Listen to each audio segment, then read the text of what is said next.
అన్నమో రామచంద్ర అంటూ అలమటించే ఒక తండ్రి గురించి మీకు తెలుసా?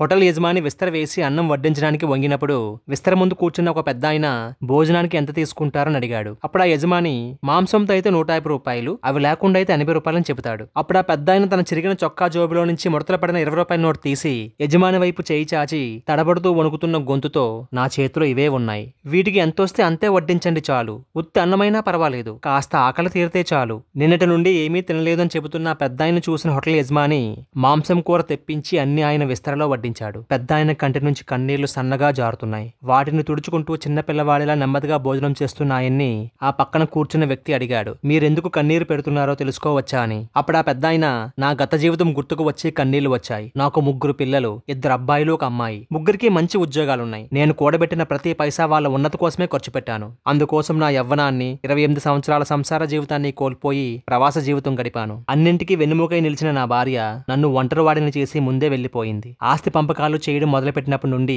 నా కొడుకులు కోడలు నన్ను దూరం పెట్టడం మొదలుపెట్టారు. అప్పటి నుండి వాళ్ళకు నేను భారమయ్యాను. ఎంత ఒదిగి ఉన్నా నన్ను వాళ్ళు దూరం పెట్టడం ఆరంభించారు. నేను వృద్ధుణ్ణి కదా, కనీసం నా వయసుకైనా గౌరవం ఇస్తారనుకుంటే అదీ లేదు. వాళ్ళందరూ భోజనం చేసిన తర్వాతే నేను భోజనానికి వెళ్లేవాడిని. అయినా అప్పుడు కూడా తిట్లు, చీత్కారాలు నాకు వినిపిస్తూ ఉండేవి. భోజనం నా కన్నీళ్లతో తడిసి ఉప్పగా అయ్యేది. వాళ్ళ అమ్మా నాన్న చూస్తే తిడతారనే భయంతో నా మనవళ్ళు కూడా నాతో మాట్లాడేవాళ్ళు కాదు. ఇంట్లో ఎప్పుడు ఒకటే సతాయింపు, ఎక్కడికైనా పోయి బతకొచ్చు కదా అని. పగలనక రాత్రనక చెమటోడ్చి కష్టపడి కంటి నిండా నిద్రపోకుండా, కడుపు నిండా తినకుండా నా భార్య నేను కూడబెట్టిన డబ్బుతో ఒక్కొక్క ఇటుక పేర్చి కట్టిన ఇల్లు, ఆవిడ జ్ఞాపకాలతో పూర్తిగా నిండిన ఆ ఇల్లు విడిచిపెట్టి రావడానికి నా మనసు రాలేదు. కానీ ఏం చెయ్యను, కోడెల బంగారాన్ని దొంగిలించాననే నెపంతో దొంగానే ముద్ర వేశారు. కొడుకు కోప్పడ్డాడు. ఇంకా నయం, కొట్టలేదు. అదే నా అదృష్టం. ఇంకా అక్కడే నిలబడితే అది కూడా జరగవచ్చు. తండ్రి పైన చేయి చేసుకున్న కొడుకు అనే అపవాదు వాడికి రాకూడదని బయటకు వచ్చేశాను. నాకు చావంటే భయం లేదు. అయినా నేను బ్రతికి ఎవరికి ఉపయోగం, ఎవరికోసం బ్రతకాలంటూ ఆ పెద్దాయన భోజనం మధ్యలోనే లేచిపోయి